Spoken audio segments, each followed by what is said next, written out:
A paz do Senhor, meus irmãos. Chegamos na lição número 9 da revista Conectar, revista dos jovens da editora Betel. O tema neste domingo, o profeta Elias e o rei Acabe. Meus irmãos, nós estamos aqui diante de uma dualidade, tanto política e religiosa, no quesito Israel, ou seja, o lado norte do povo de Deus, ali geograficamente falando. Essa dualidade política e religiosa ela vai se dar de um lado com o rei Acabe, o político, o rei, e do outro lado o profeta Elias, ou seja, o homem de Deus. E essa dualidade ela se dá nesse campo, né, de política e religião. Por quê? Porque o rei Acabe, um político, resolve exercer influência sobre a religião de Israel, no caso, o culto a Yahvé. Ao contrair o casamento com Jezabel, ele agora passa a trazer um culto diferente do que é o previsto pela aliança, pela lei. Agora ele institui o culto a Baal, agora ele institui o culto a Azerá. E isso gera um conflito, porque Deus não vai ficar calado, ele levanta um homem, no caso, ele levanta o profeta Elias. Já o profeta Elias, que compõe o lado espiritual, religioso de tudo isso, ele é um profeta que ele diferencia em muitos aspectos dos demais profetas ao longo da história do povo de Deus. Mas uma das características que eu quero destacar nesse momento é a questão do profeta Elias confrontar lideranças. No caso, o rei.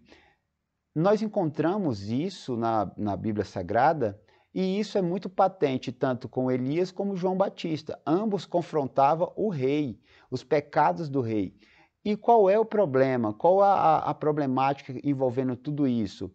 Porque o profeta Elias está confrontando o rei, porque o rei está exercendo influência na religião, inclusive trazendo, levando o povo a pecar. Então, nós estamos diante de uma idolatria instituída pelo Estado, ou seja, pelo rei, pelo político. E isso nós vamos ver ao longo da nossa lição, que há uma problemática que envolve tudo isso, mas também há a ação de Deus. Acabe foi o rei mais idólatra de Israel, é considerado o rei mais idólatra, e aí nós vamos entender melhor por que ele foi tão idólatra. E aqui nós temos o profeta Elias, né? O profeta Elias tinha tanto a palavra, né? Mas ele também fazia prodígios. Aqui nós temos uma questão que há um profeta que ele apenas não fala, profetiza, dá os oráculos, não. Ele também faz milagres, e milagres importantes, coisas estupendas, coisas extraordinárias. Isso nós vamos ver ao longo da nossa lição. O profeta na vida de Acabe. Aqui nós temos o tópico 1 e essa introdução é o seguinte, ó, Acabe, o rei de Baal. Elias, o profeta de Yahvé. Deus revela-se mediante um desconhecido. O profeta Elias, ele surge na história assim do nada, né? Nós não temos a sua origem na questão genealógica, simplesmente ele aparece e ele já vem causando mesmo, ele já vem atuando a ponto de Acabe o ver como um perturbador de Israel.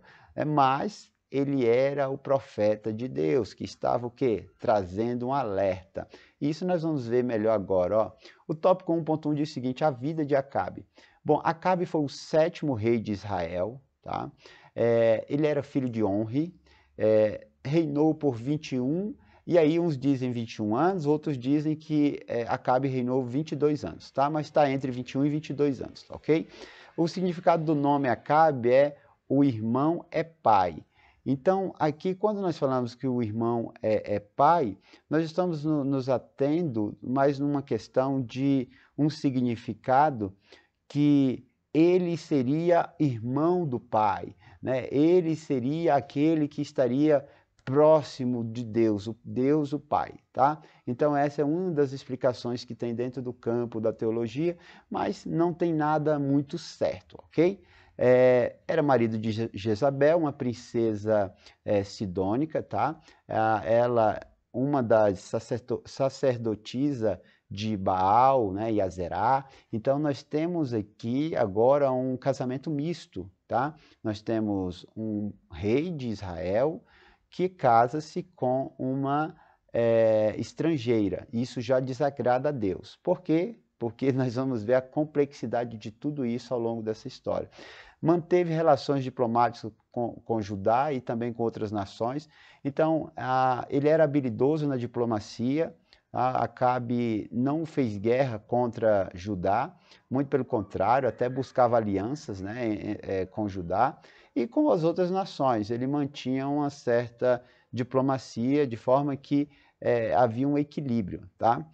Outro ponto importante é que ele estatizou o culto a Baal. De que forma que ele fez isso?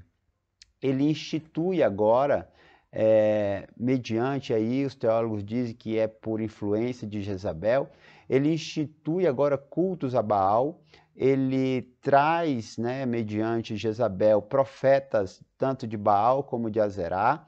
Agora esses profetas sacrificam e ensinam ao povo a adorar aos Balaíns. Aqui nós temos uma situação muito complexa porque o Estado agora mantém, sustenta eles. É tanto que o profeta Elias, mais à frente, ele vai dizer que, olha, os profetas de Baal que comem da mesa de Jezabel. Exatamente isso, ó, que recebem salário, que têm um benefício por serem profetas estatais, ok? Profetas que servem ao Estado. Nós temos também uma questão que essa estatização do culto a Baal, ela quase extinguiu o culto a Yahvé. O povo praticamente esqueceu de adorar a Deus. E aí nós temos o seu fim, que nós vamos ver no tópico 3, que ele morreu em batalha contra a Síria. Essas são as informações sobre Acabe. Agora vamos para Elias, o tópico 1.2, Elias o profeta. O significado do nome Elias é Yahvé é Deus, e isso é muito importante, porque o nome de Elias é exatamente um prenúncio, um anúncio que o Senhor está fazendo para Israel, de dizer que o único Deus de Israel é Yahvé e não Baal. Então, Deus levanta um homem que tem um nome exatamente como a mensagem a qual Deus quer instituir ao povo, e no caso as lideranças. A cidade de origem de Elias é Tisbe, tá? Que é uma cidade que ficava na região de Gileade, tá? O Flávio Josefo fala isso, tá? Que a cidade era Tisbe, tá? Que ficava na região de Gileade.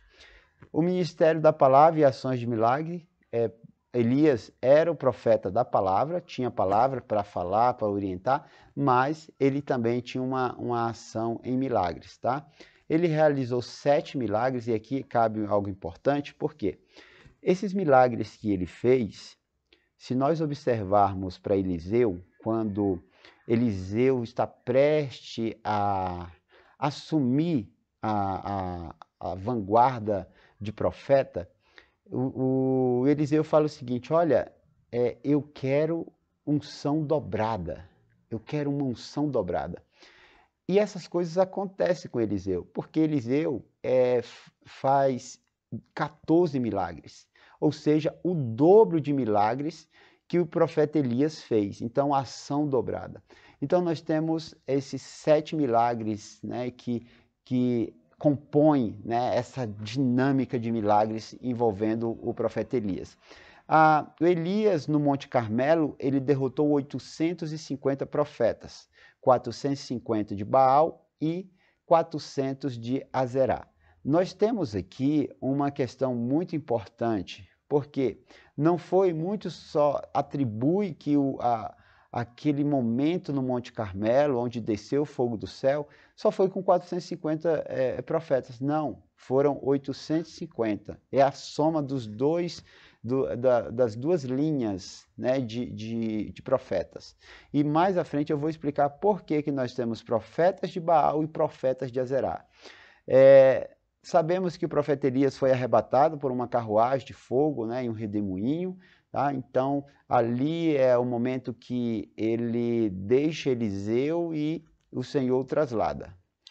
Ele é citado no Novo Testamento, tá? Em Mateus 17, e verso 1, 3, também Marcos 9 vai falar da transfiguração, quando Elias aparece com Moisés conversando com o Senhor Jesus. Também ele aparece em Romanos 11, 2, a qual o apóstolo Paulo está falando sobre a questão do clamor pelo povo, de clamar, né? E nós temos em Tiago 5,17 que Tiago cita Elias por uma questão que ele era um homem comum, sujeito às mesmas coisas como nós, homens comuns, mas devido à oração, devido ao seu clamor, ele fez grandes coisas. Então, o Tiago, ele traz essa reflexão sobre o profeta Elias na questão mesmo de ele levar a sério a questão da oração, tá?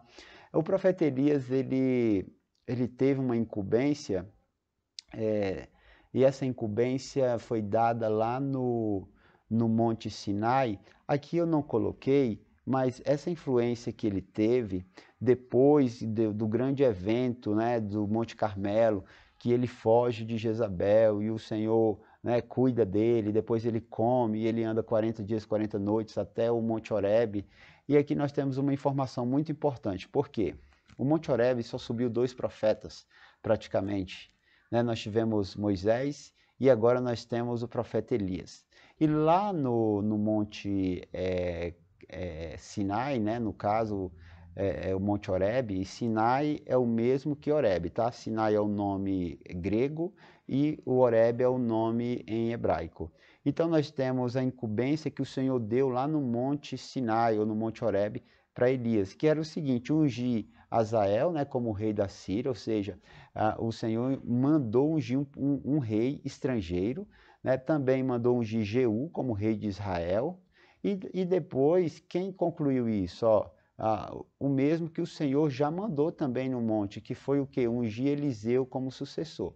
Aí lembrando que Elias não ungiu Azael e nem Jeú, porém Eliseu fez essa missão, ok? Então nós temos essas informações que são importantíssimas. O tópico 2 diz o seguinte: Elias e os profetas de Baal. Aqui nós temos um ato público e notório, ou seja, porque o profeta Elias, ele convoca Acabe e ele fala: olha, reúna os profetas de Baal, reúna os profetas de Azerá, reúna o povo. Ele convoca o povo. E aqui nós temos um ato de 450 profetas de Baal e 400 profetas de Azerá.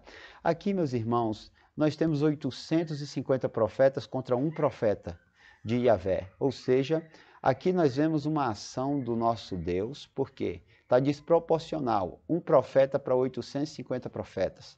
2 deuses para um Deus. Mas, no final, nós sabemos o que aconteceu. O Deus Yahvé, ele vence todas as batalhas, não precisa de números, ele é Deus, amém? 2.1 diz o seguinte: tudo começa no altar. Os altares de Yahvé estavam quebrados. Quando Elias convoca o povo para o Monte Carmelo, ele vai restaurar o altar, porque os altares que tinha naquele lugar eram altares a Azerá, a Baal, aos Balaíns. Então, o povo tinha esquecido do Senhor, não adorava mais o Senhor, porém, o profeta Elias faz o seguinte: ele restaura o altar. Ele pega um altar quebrado e agora ele começa a restaurar. Os altares a Baal e a Azerá estavam em pleno funcionamento, porém os de Yahvé estavam quebrados. Elias restaura a primeira coisa, o altar. 12 pedras brutas do altar. Cada pedra representava uma tribo de Israel. O que ele está dizendo? Ele está trazendo novamente, restabelecendo a unidade do culto, a unidade nacional, ou seja, ele está trazendo a comunhão. Ele une 12 pedras e simbolicamente dizendo: Israel está novamente sendo restaurada, unificado. Ele pede lenha para queimar, e isso é importante porque a lenha que ele coloca para queimar, depois ela é encharcada com água. Tanto o sacrifício, a vítima, né, ou seja, o animal que estava ali sobre o holocausto, foi colocado água, além do rego de água que estava em volta. E a Bíblia diz que foi tanta água que a água jorrava de cima do altar e ia para o rego a qual foi cavado em volta do altar. E isso é muito importante, porque o Senhor nosso Deus, honrou. De que forma? Mandando fogo do céu, queimando a vítima, ou seja, o sacrifício, queimando a brasa, o fogo foi tão intenso que ele desce e lambe, ou seja, o fogo consome a água que estava no rego. Só o poder de Deus. Enquanto isso, os profetas de Baal apenas se lamentavam. O tópico 2.2 diz o seguinte: uma oração eficaz. Os critérios usados por Elias na oração. Primeiro ponto da oração: o Senhor Deus de Abraão, de Isaac e de Jacó. Nós temos aqui nesse momento, na oração do profeta Elias, ele identificando a que Deus ele estava se referindo. Ali tinha Baal e ali tinha Azerá, representado por aqueles profetas. Mas agora um profeta levanta a voz e ele diz: o Senhor, ó Senhor Deus, de Abraão, de Isaac e de Jacó. Nós estamos agora colocando o que? Ordem na coisa. O profeta Elias está dizendo: eu vou falar com o Deus dos meus antepassados. Eu vou falar com o verdadeiro Deus, o nosso Deus. Ou seja, aquilo serve como algo pedagógico para o povo voltar a sua mente para os grandes feitos desse Deus.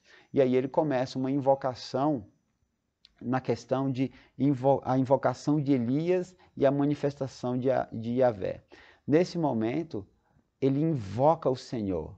Ele invoca de que forma? Que hoje fique conhecido que tu és Deus em Israel e que eu sou o teu servo, que fiz todas estas coisas por ordem tua. Ou seja, ele está se posicionando, ele invoca esse Deus e agora ele está se apresentando dizendo: eu sou o teu servo. Aqui tem 850 profetas, que tem um Deus que não serve para nada, mas eu sou o teu servo, a qual está fazendo o que o Senhor mandou. E aí ele continua, né? Essa oração ela foi tão poderosa que a questão que nós podemos verificar é que ele tinha certeza que ia ser respondido. Ele tinha certeza que a coisa ia acontecer. Era um homem que tinha experiências com Deus. E ele diz ao final: responde-me, Senhor, responde-me, para que este povo saiba que tu, ó Senhor, és Deus e que fazes o coração deles voltar para ti. Ou seja, ele convocou o povo exatamente para: ó, venham ver o que o Senhor, Yahvé, fará nesse dia. Venha ver o que ele fará. E veja os profetas de Baal se cortando, se flagelando, gritando, entrando em transe, para tentar invocar um Deus que não serve de nada, que não tem poder algum. Veja, Israel, a diferença do Deus deles para o nosso Deus, que responde: e desceu fogo do céu. Tiago 5,17 diz: Elias era humano como nós. Ele orou fervorosamente para que não chovesse, e não choveu sobre a terra durante 3 anos e meio. Nós temos aqui uma citação do apóstolo Tiago, se referindo a esse homem, Elias, que ora o fogo desce, um homem que ora e não desce chuva, que a terra fica seca. Ou seja, nós temos um homem comum, mas um homem comum que é servo do Deus Altíssimo. Esse é um ponto importante. O tópico 3 diz o seguinte: as profecias de Elias. O homem de Deus tem a palavra de Deus. Aqui, meus irmãos, nós temos que ter essa ciência, que o verdadeiro homem de Deus, a verdadeira mulher de Deus, tem a palavra de Deus. Esta é a credencial necessária para operar em seu nome e na obra. Então, o profeta Elias, ele tinha uma credencial de atuação. Por quê? Porque ele tinha a palavra de Deus, ele tinha as ordens de Deus e ele tinha a palavra de Deus guardada como princípio para não pecar contra o Senhor e sim honrá-lo. Vamos ver isso agora no 3.1, que diz o seguinte: a profecia e acerca da seca da chuva. Olha, a profecia acerca da seca e da chuva, nós temos aqui um ponto importante, porque é uma estratégia de Elias na questão dessa guerra de Baal, Azerá contra Yahvé. Nós temos agora o profeta Elias trazendo uma afronta para esses deuses. Por quê? Porque esses deuses eram considerados os deuses da fertilidade. Eu já falei aqui em outras aulas, mas cabe um momento falar também. O que acontecia? Azerá era esposa de Baal. E os cultos que envolviam esses deuses eram cultos que tinha como uma temática a fertilidade. Toda vez que nós vemos cultos relacionados à fertilidade, nós vamos ver uma questão sexual envolvida. Cultos que têm uma questão sexual. Ou seja, durante o culto havia relações sexuais, orgias sexuais. E o povo fazia isso. O que o povo fazia? Ia para os altos, ou seja, as montanhas, e lá eles faziam seus cultos. De que forma? Os cultos regados à bebida e os cultos regados também a sexo. Quando eles faziam isso, por que eles faziam isso? Porque eles tentavam atrair, no entendimento deles, que quando eles estavam fazendo sexo naqueles cultos de fertilidade, Baal ficava excitado e procurava zerar. Quando ele procurava zerar, tinha uma relação sexual e aí, no ato da relação, acontecia logo que a ejaculação. A ejaculação, no entendimento deles, seria a chuva caindo sobre a terra. Quando a chuva caía sobre a terra, logo que vinha a fertilidade, ou seja, a terra que era representada por Azerá estava agora fértil e agora ia nascer as plantas, nascer os frutos, e isso nós vemos nessa questão da mitologia cananeia. Então, havia esse entendimento, e agora, o que o profeta faz? Ele faz o seguinte, sobre a minha palavra, não vai chover, não vai brotar, não vai descer água sobre a terra, porque eu sou servo do Deus Altíssimo, ele é o verdadeiro Deus. Baal não é Deus de nada, não é o Deus da chuva, não é o Deus da fertilidade. Quem manda é Yahvé. Então, nós temos essa problemática, o clamor a um Deus inerte. Os profetas de Baal fizeram clamor, clamaram, se cortaram, se flagelaram, entraram em transe, barulharam uma manhã inteira, não conseguiu nada. E Elias até tira onda, olha, quem sabe ele não está viajando, grita mais alto. Olha, quem sabe ele não está dormindo, gritem mais alto. Então, o homem de Deus tinha certeza do que ele estava fazendo. E agora nós temos um ponto, desce fogo do céu, consome o holocausto, o profeta Elias manda prender todos os profetas e leva até um açude lá, eles são mortos, os 850 profetas foram mortos, e agora o profeta Elias fala para Acabe, olha, já ouço barulho de chuva, vai chover, agora vai chover, ou seja, tinha passado 3 anos e meio de seca, mas agora o Senhor, o Elias chama Acabe e fala assim, ó, já ouço barulho de chuva, sobe o teu carro, vai para a tua casa e come, porque vai chover. Então, nós temos aqui um homem que, mediante as orientações do Senhor, ele tem uma palavra que tem valia, que ela vale quando ele fala. E ele tem essa intimidade com Deus. Também um avivamento curto, aqui é algo lamentável, porque mesmo assim o povo viu o grande milagre, viu o Senhor agindo, viu o fogo descer do céu, viu que os profetas de Baal não eram de nada, que Baal não respondeu. E mesmo assim, o povo foi para casa e continuou da mesma maneira. O povo não voltou a se dobrar a Yahvé, ao Senhor, nosso Deus. Então, aqui foi um avivamento curto, o povo ficou alegre num momento, mas depois foi embora. Isso é lamentável. O 3.2 diz o seguinte, a profecia sobre a morte de Acabe e Jezabel.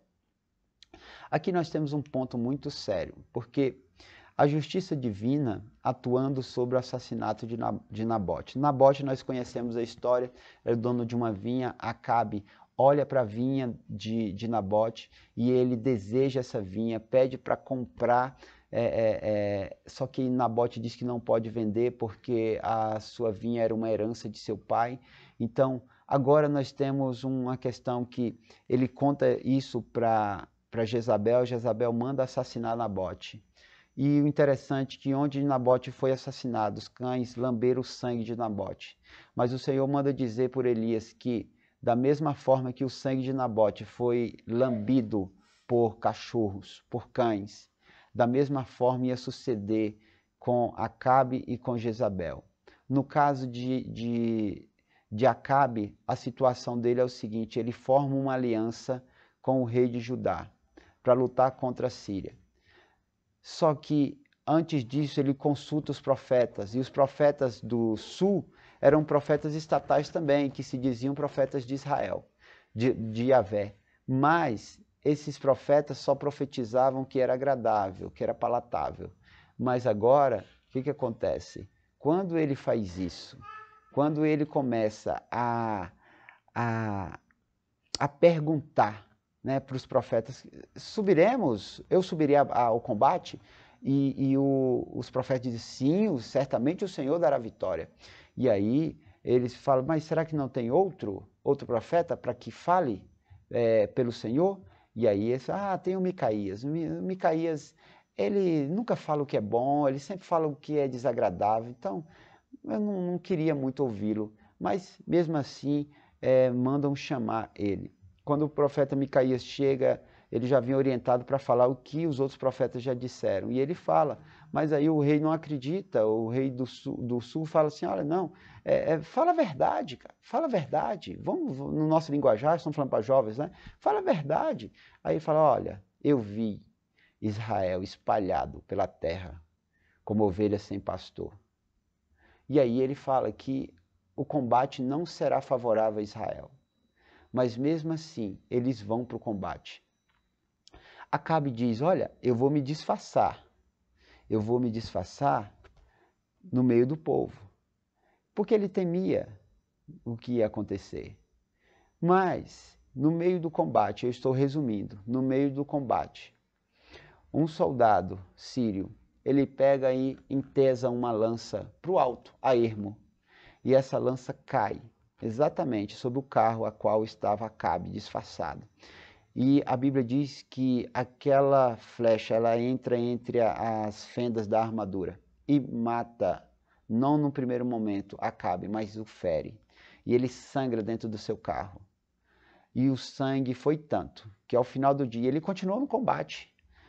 E no fim do dia eles retiram Acabe. Ele já tinha perdido muito sangue. E ao retirá-lo, foram lavar o carro de Acabe ensanguentado no açude onde as prostitutas se lavavam. E o sangue de Acabe foi lavado ali. E Acabe morre. Este é o fim do rei de Israel, o rei mais idólatra. Mas falta Jezabel, sua esposa, que é grandemente pensante pelos flagelos envolvendo a idolatria sobre Israel. Nós temos Jezabel, que mandava matar profeta, perseguir, uma mulher cruel. E mais à frente ela vai morrer. De que forma ela morre? Lembra que o Senhor havia mandado ungir Jeú como rei de Israel? O profeta Eliseu, ele unge, isso já passa, já está na frente, já tivemos um avanço histórico. Mais à frente, o profeta Eliseu vai ungir Jeú. E quando ele unge Jeú como rei, Jeú vai até Jezreel, que era onde estava a sede do governo, né? onde estava ali a Jezabel governava, juntamente com seu filho, porque ela era a mente dominadora. E o que acontece? Quando Jeú chega na porta da fortaleza, ela sabe que Jeú adentrou a região. Ela se maqueia, a Bíblia diz que ela faz uma maquiagem, ela arruma o cabelo e ela vai para a janela do palácio. E quando Jeú chega, ela afronta ele, és tu o assassino do teu senhor? E aí, o que acontece? Jeú não fala nada para ela, apenas olha e vê que tem 2, 3 servos em volta dela e fala assim, vocês estão comigo ou estão com ela? E aí, se vocês estão comigo, jogue essa mulher para baixo. e esses servos pegam Jezabel e lançam ela da janela. Ela cai. E a Bíblia diz que quando ela cai, o impacto foi tão grande que o seu sangue espirra na parede e nos cavalos. Logo em seguida, Jeú avança com os cavalos sobre ela, sobre o seu corpo. E Jeú entra e vai comer.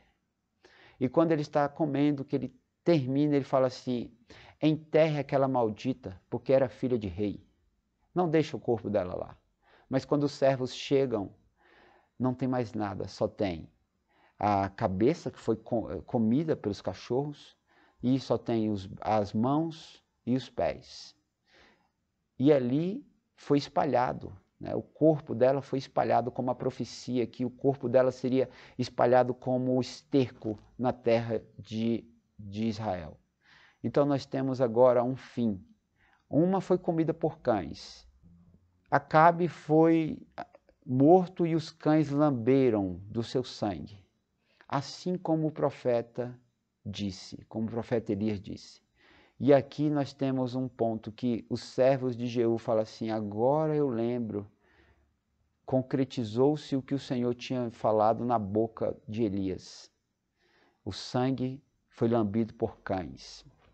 Meus irmãos, nós temos aqui uma história que é muito rica e pelo nosso tempo a gente resumiu bastante. Mas é um momento para trazer para os nossos jovens de entusiasmo, de ânimo, de força para eles. O poder da oração, o poder da intimidade, o poder de honrar esse Deus, de servir esse Deus, independente se o sistema está contrário, se todo mundo está adorando outros deuses. Vamos enfatizar para os nossos jovens: seremos fiéis até o fim. Esse é um ponto importante. E o Senhor há de usar os seus servos, os fiéis, para trazer o povo à reflexão. O Senhor vai levantar lideranças diante desse caos que aí está. Portanto, que nós possamos ter êxito nesta manhã de trazer e gerar, mediante o Santo Espírito, esse querer nos nossos jovens, para que sejam fiéis ao Senhor, independente do sistema. Deus abençoe, que você seja uma tocha diante da sua classe, que o Espírito Santo te use, tome sua boca, tome sua mente, e você seja uma tocha a qual os teus alunos possam sair dessa sua aula com seus corações cheios, alegres e convictos do Deus a qual servimos. Deus abençoe, meus irmãos, fique na santa e gloriosa paz do Senhor.